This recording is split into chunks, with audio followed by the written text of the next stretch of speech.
ঝড় এলো এলো ঝড়, আম পড় কাঁচা আম টক টক মিষ্টি, এই বুঝি এলো রে বৃষ্টি। Hello everyone, back to my channel আবিদাস রান্নাঘরে সকলকে স্বাগত। আসসালামু আলাইকুম। দেশ ও দেশের বাহির যে যেখান থেকে আমার ভিডিওটি দেখছো সকলকে অসংখ্য ধন্যবাদ। আজকে আমি তোমাদের সঙ্গে নতুন একটা রেসিপি নিয়ে হাজির হলাম। আজকে আমার রেসিপি হচ্ছে কাঁচা আমের ভর্তার রেসিপি। আজকে আমি 3 রকমের কাঁচা আম ভর্তার রেসিপি নিয়ে তোমাদের সঙ্গে চলে এসেছি। আর এই কাঁচা আম ভর্তা কিন্তু অনেকটাই লোভনীয় খেতে। চলো বন্ধুরা, দেখে নেওয়া যাক কীভাবে আমি আজকের কাঁচা আম ভর্তা করলাম। দেখে নেওয়া যাক। প্রথমেই আমি কাঁচা আম ভর্তা করার জন্য এখানে কিছু আম নিয়েছি গাছ থেকে পেড়ে। এখন আমগুলোকে আমি ভালোভাবে ধুয়ে পরিষ্কার করে নিয়ে উপরের খোসাটা ছাড়িয়ে নিয়েছি। আর এই তো আমার আমের খোসাটা কিন্তু ছাড়িয়ে নেওয়া হয়ে গেছে। এখন এগুলোকে আমি কিছু বটি দিয়ে কেটে নেব, আর কিছু হচ্ছে গ্রেটার দিয়ে গ্রেট করে নেব। কারণ বটি দিয়ে কাটলে একটু অন্যরকম হবে, আর গ্রেটার দিয়ে কাটলে অন্যরকম হবে। তো বটি দিয়ে আমি কেটেছি, যে আমটা একটু নরম নরম হয়ে গিয়েছে সেটা, আর যেগুলো শক্ত সেগুলো আমি গ্রেটার দিয়ে গ্রেট করে নিয়েছি। এই তো বন্ধুরা, দেখতে পাচ্ছ আমার কিন্তু আমগুলো আমের ভর্তা করার জন্য আমগুলো কিন্তু রেডি করে নিয়েছি। এখন চলে যাচ্ছে আম ভর্তার করার জন্য। আম ভর্তার মূল প্রসেসিংয়ে এই তো আম ভর্তা করার জন্য আমি একটি প্লেট নিয়েছি। এখন এর ভিতরে প্রথম ধাপের যে ভর্তাটা করব সেটার জন্য আমি কাঁচামরিচ ইউজ করব। তো কাঁচামরিচটাকে আমি কুচি কুচি করে সুন্দরভাবে কেটে নিয়েছি। আর এখন এর ভিতরে দিয়ে দেব স্বাদ মতো লবণ। টকের ভিতরে কিন্তু লবণটা একটু বেশি হলে কোনো সমস্যা না, ভালোই লাগে খেতে। তো এখন দিয়ে দিচ্ছি চিনিটা তোমাদের ইচ্ছা মতো তোমরা নিতে পারো, যে যেমন মিষ্টি খায়। অনেকে হয়তো টক বেশি পছন্দ করে না, তো তারা একটু চিনিটা বাড়িয়ে নিতে পারে। আবার অনেকে হচ্ছে টক পছন্দ করে, তারা হচ্ছে চিনিটা একটু কম করে দিতে পারে। আবার মন চাইলে চিনি না দিয়েও কিন্তু ভর্তা করে নেওয়া যায়। তো চিনি ছাড়া একটি ভর্তা আমি করব আজকে। তো এই তো আমি প্রথমে এগুলোকে ভালোভাবে মেখে নিলাম, মরিচগুলো চটকিয়ে নিয়েছি। আর কাঁচা মরিচের ফ্লেভারটা জাস্ট ওয়াও, গন্ধটা এতটা ভালো লাগে। তো এই তো বটি দিয়ে যে আমগুলো আমি কেটেছি সেগুলো কিন্তু আমার মশলার ভিতরে, মানে মরিচের যে মশলাটা করেছি সেটার ভিতরে দিয়ে আমি হাত দিয়ে ভালোভাবে একটু চটকিয়ে মেখে নিচ্ছি।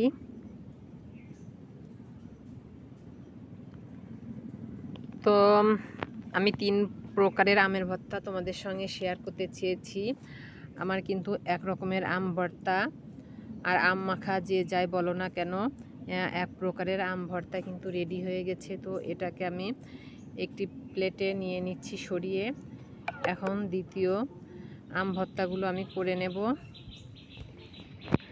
তো দ্বিতীয় রকমের আম ভর্তা করার জন্য এই একই প্লেটে এখন অন্য উপকরণগুলো আমি নিয়ে নিচ্ছি। এখন এই আমগুলো আমি ভর্তা করব ভাজা শুকনো মরিচ দিয়ে। আর শুকনো মরিচটা তেল ছাড়া এমনি শুকনো খোলায় আমি কিন্তু ভেজে গুঁড়ো করে নিয়েছি। মরিচটা দিয়ে দিচ্ছি, আর ঝালটা কিন্তু একটু বেশি করে দেব, কারণ টকের সঙ্গে ঝালটা কিন্তু খুবই ভালো লাগে। এই তো দিয়ে দিচ্ছি চিনি, 2 টেবিল চামচ চিনি দিয়েছি। তো এটার ভিতরে আমি একটু চিনি বেশি করেই দিয়ে দিচ্ছি স্বাদ মতো লবণ। এখন লবণ এবং চিনিটা দিয়ে হাত দিয়ে এগুলোকে ভালো করে আমি একটু মেখে নেব।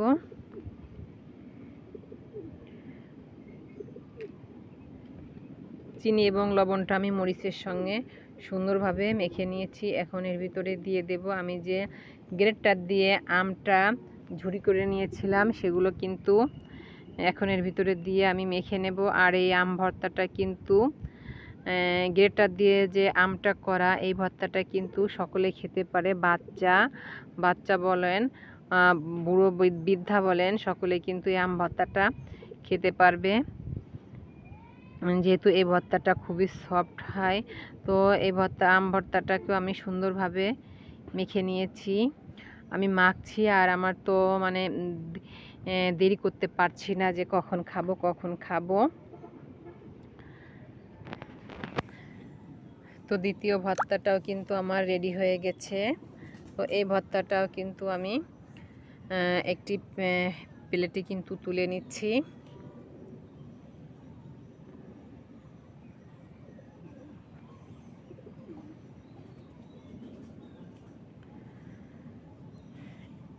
এখন তৃতীয় ভর্তাটা আমি এই একই প্লেটে মেখে নেব। আর এখন যে ভর্তাটা করব, এটাতে আমি কোনো রকমই চিনি ব্যবহার করব না, চিনি ছাড়াই এই ভর্তাটা করব। যারা মিষ্টি খেতে পছন্দ করে না, যাদের ডায়াবেটিস, তারা কিন্তু চিনি ছাড়া এই আম ভর্তা করে খেতে পারে। আর এই তো আমি এখানে প্রথমেই নিয়ে নিচ্ছি মরিচের যে গুঁড়াটা করে রেখেছিলাম, চিলি ফ্লেক্স, সেটাই। আর এই মরিচগুলোকে আমি কিন্তু খোলায় ভাজি নাই, মানে জাস্ট গ্যাসের উপরে দিয়ে তারপরে এই মরিচগুলো কিন্তু পুড়িয়ে নিয়েছি। তাতে কিন্তু মরিচের ফ্লেভারটা কিন্তু খুবই সুন্দর এসেছে। আর এখন আমি দিয়ে দিয়েছি একটু লবণ, আর দিয়ে দেব এর ভিতরে কিছুটা সরিষা বাটা। তো সরিষা বাটাটা দিয়েছি। বন্ধুরা, তোমরা মন চাইলে কাসন দিয়েও দিতে পারো। তো আমি আজকে কাসন দিয়ে আমটা কিন্তু ভর্তা করব না। এখানে আমি সরিষাটা শিল পাটায় বেটে নিয়েছি, হলুদ যে সাদা যে সরিষাটা সেটাই। তো সরিষা বাটাটা দিয়ে আমি মরিচের সঙ্গে সুন্দরভাবে মেখে নিচ্ছি।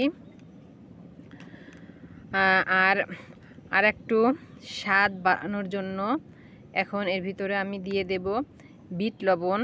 বিট লবণটা দিলে আম ভর্তার স্বাদটা কিন্তু আরও বেশিটা বেড়ে যাবে। তো এখানে আমি কিছুটা বিট লবণ দিচ্ছি।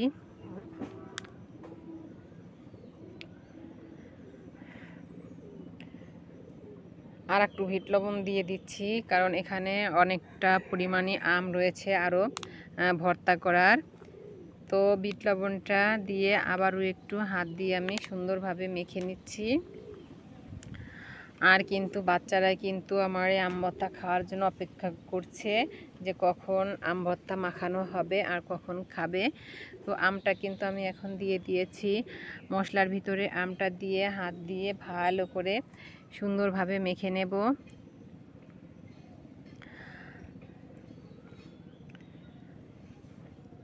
তো তৃতীয় রকমের আম ভর্তাটাও কিন্তু আমার সুন্দরভাবে মেখে নেওয়া হয়ে গিয়েছে।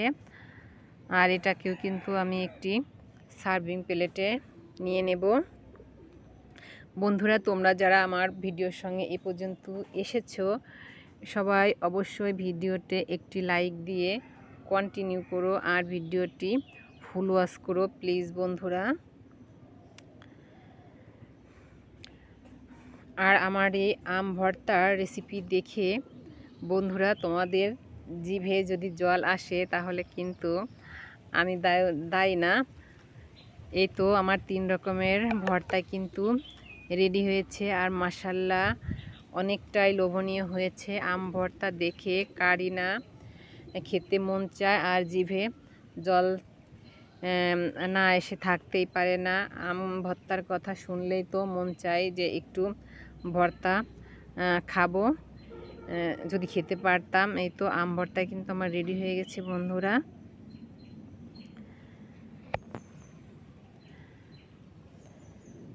আর এখন আমি একটু আম ভর্তা একটু খেয়ে দেখব কেমন হয়েছে। সবার আগে আমি একটু টেস্ট করে দেখে নেব। এই তো চামচ দিয়ে আমি কিছুটা ভর্তা খেয়ে নিচ্ছি যে ঠিকঠাক হয়েছে কিনা, তারপরে বাকিদেরকে আমি কিন্তু ভর্তাগুলো দেব।